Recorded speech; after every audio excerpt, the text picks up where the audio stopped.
সড়ক অবরোধ আসলে করা ঠিক না। এটা এটা আমাদের সাধারণের জন্য খুব ভোগান্তিকর একটা ব্যাপার। এই যে মনে করেন আমরা যাব পুরান ঢাকা, আমরা এখানে 11:30 থেকে মনে করেন বসে রয়েছি, খায়া না খায়, আমাদের না আছে খাওয়া, না আছে ঠিক আছে। এই যে ছাত্ররা যে আন্দোলন করতে আছে, তো এটা আমাদের একটা ভোগান্তি, একটা কষ্ট, ঠিক আছে। আমরা এই কষ্টের কথা কার কাছে বলবো?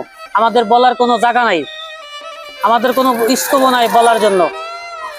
যে আমরা কখন যে এখান থেকে বেরাবো তারও কোনো নিশ্চয়তা পাচ্ছি না আমরা। এখন আমরা কি করব? আমরা কার কাছে বলবো এই সমস্ত কথা?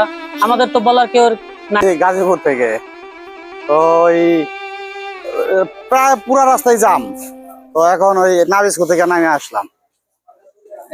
কেন কি জানতে পারছেন? না, জানতে পারছি না, শুধু এতটুকু জানছি যে ওদিকে কিছু গন্ডগোল হইতেছে, গাড়ি আটকা আছে। এই এটা কি আপনাদের জন্য ভোগান্তি কিনা? অবশ্যই ভোগান্তি। কতটুকু কয় কিলো হেঁটে আসলেন? আবার তো প্রায় 1 কিলোই।